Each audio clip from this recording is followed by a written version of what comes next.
يجعلنا معي المودة والصداقة.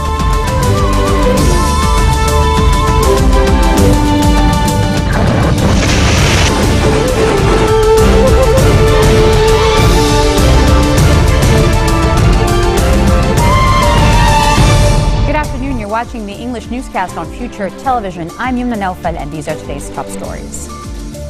Iran says it will use its missiles if its security is under threat as the elite force defies new U.S. sanctions on its missile program. Airlines reopen U.S.-bound flights to passengers affected by Trump's travel ban on nationals from 7 Muslim-majority countries after the order is temporarily suspended by a federal court.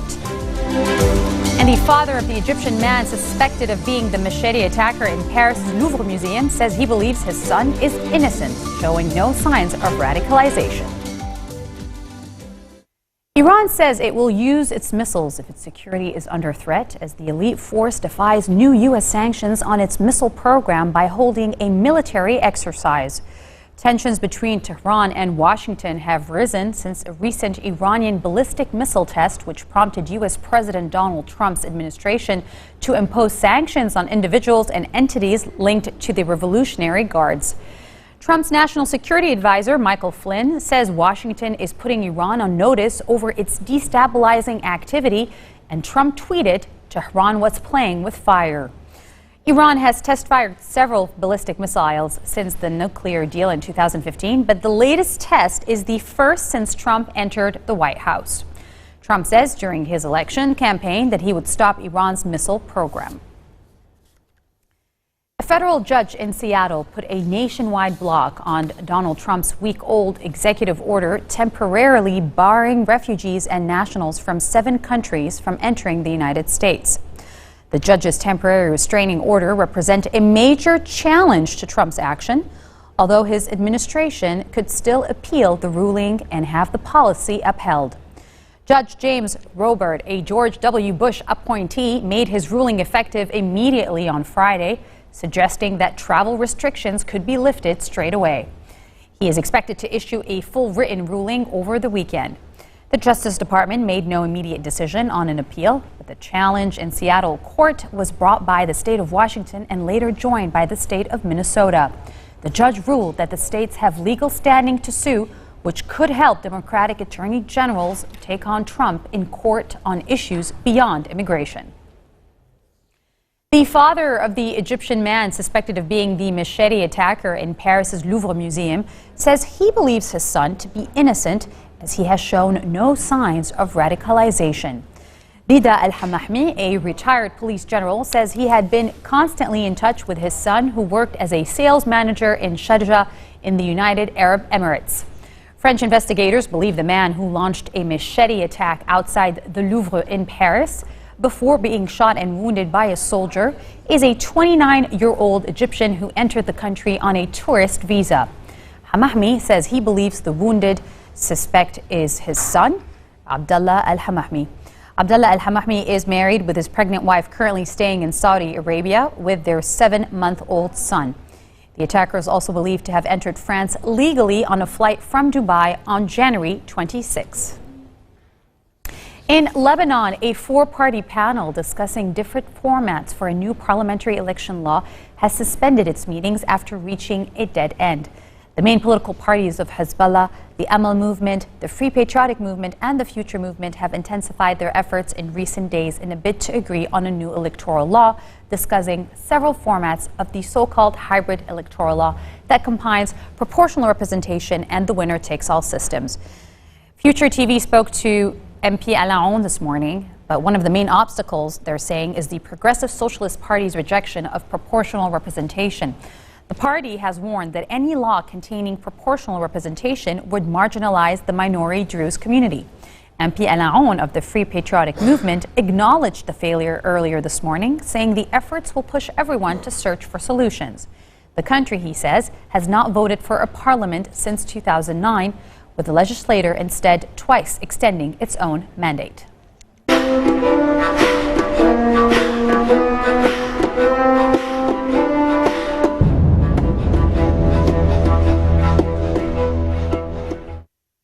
U.S.-backed Kurdish and Arab fighters are announcing a new phase in their campaign for the Islamic State group's Syrian stronghold of Raqqa, but say they need more weapons to win.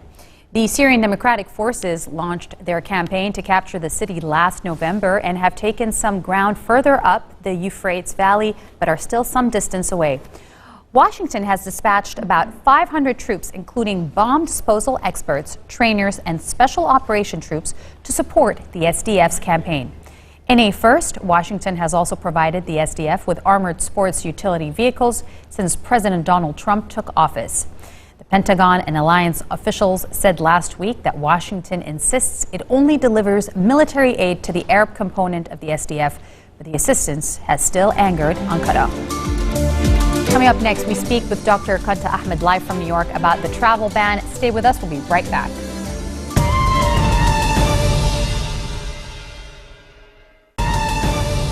Welcome back. You're watching the 1620 o'clock news here on Future Television.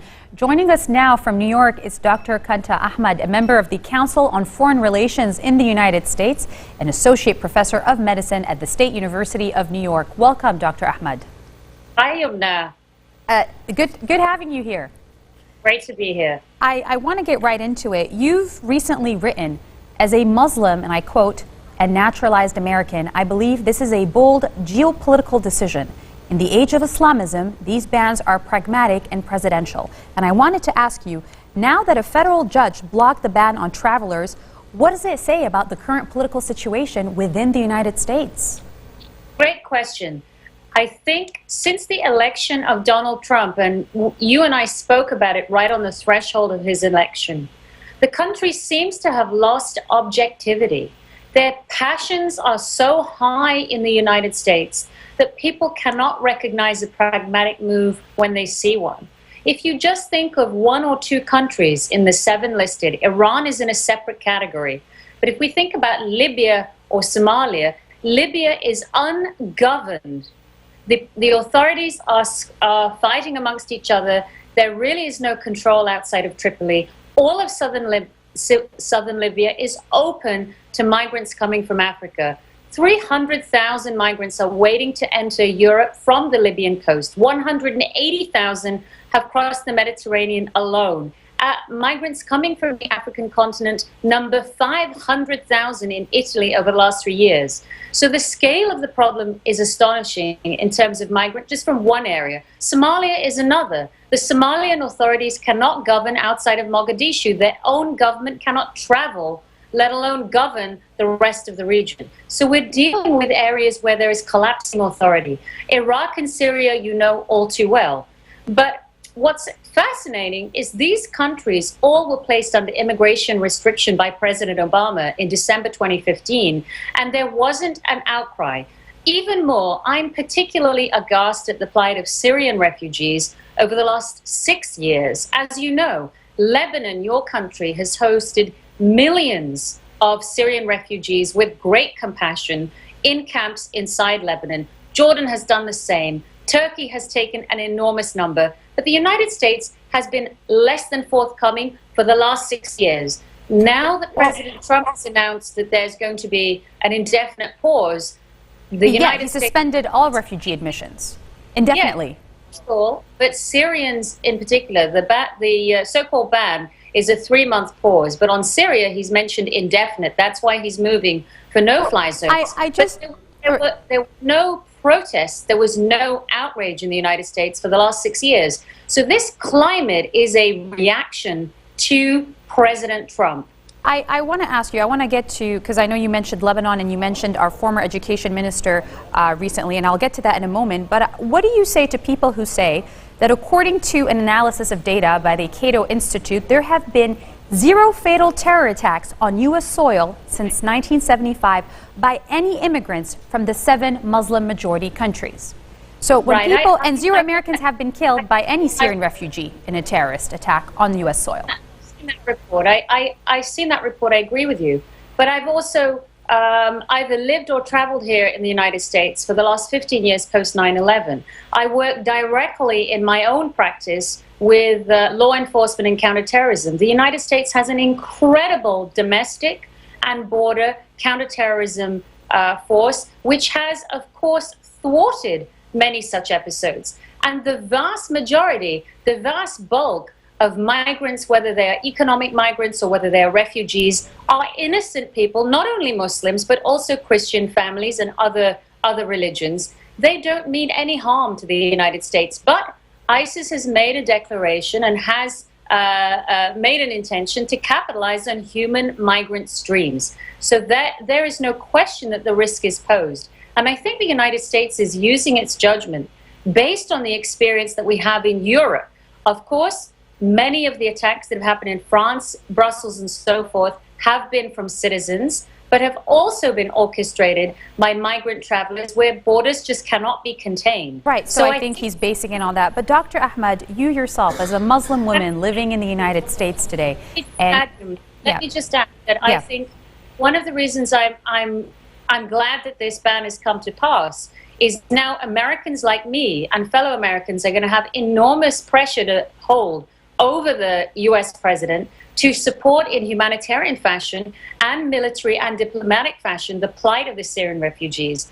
In the first week of President Trump's presidency, he had phone calls with the King of Saudi Arabia, with other leaders in the Muslim world, with, of course, Russia's Putin, to come up with a defendable no-fly zone, which should have been done years ago, which would have not destabilized Europe and would not pose this crisis now. It's interesting you mentioned Saudi Arabia, because Saudi Arabia, critics have argued, should have been perhaps on the list because a lot of terrorists, including some in the 9/11, were known to be Saudi. There's been a debate over it. There's been a bill that President Obama halted. There's been a lot of talk about Saudi Arabia specifically, and there's been no mention of that. So I guess what people are asking is, why this, what seems to be arbitrary decision-making, arbitrary choosing?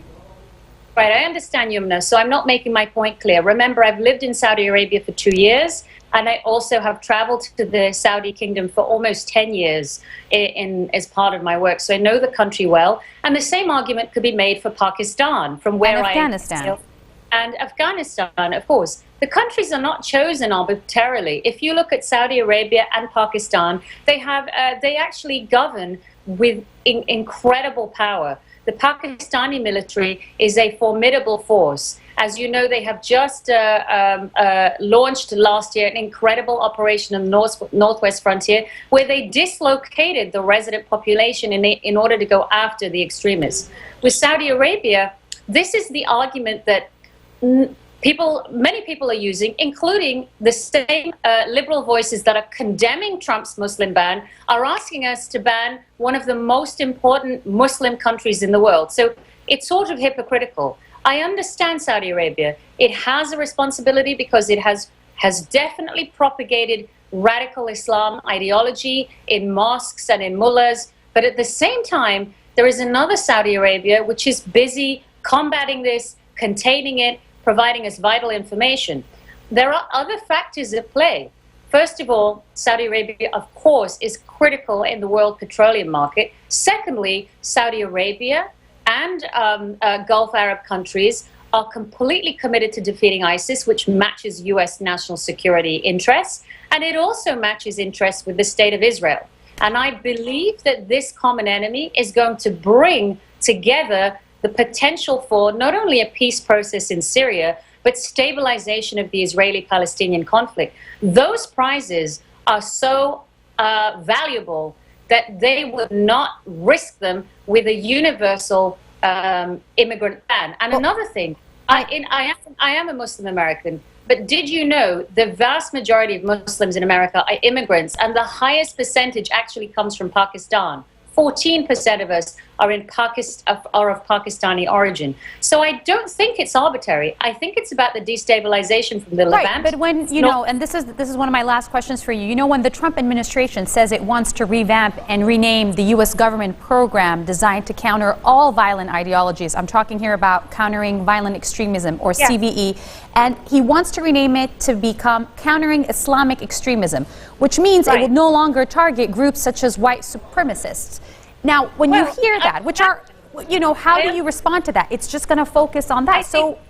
I think long overdue, Yumna. This is something that President Obama evaded for the last two presidencies, so that thinkers like myself, those of us that understand radical Islam, had almost no voice. It was sanitized into countering violent extremism. And of course, we have the Ku Klux Klan here. We do have some white nationalists, but they are not devastating and destabilizing vast areas of the Middle East, lots of Europe. They're not threatening the United States. That is not the number one priority. And I think it's refreshing.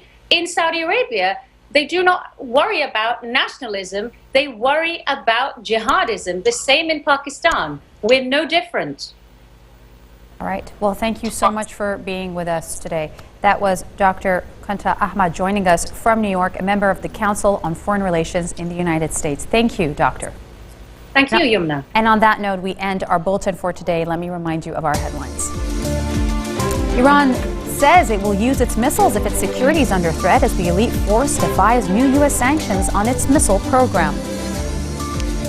Airlines reopen U.S.-bound flights to passengers affected by Trump's travel ban on nationals from 7 Muslim-majority countries after the order is temporarily suspended. And the father of the Egyptian man suspected of being the machete attacker in Paris's Louvre Museum says he believes his son is innocent, showing no signs of radicalization. Those are your Saturday headlines live on Future Television. I'm Yumna Naufal, wishing you all a great weekend. Have a good one. حاملا معي المودة والصداقة.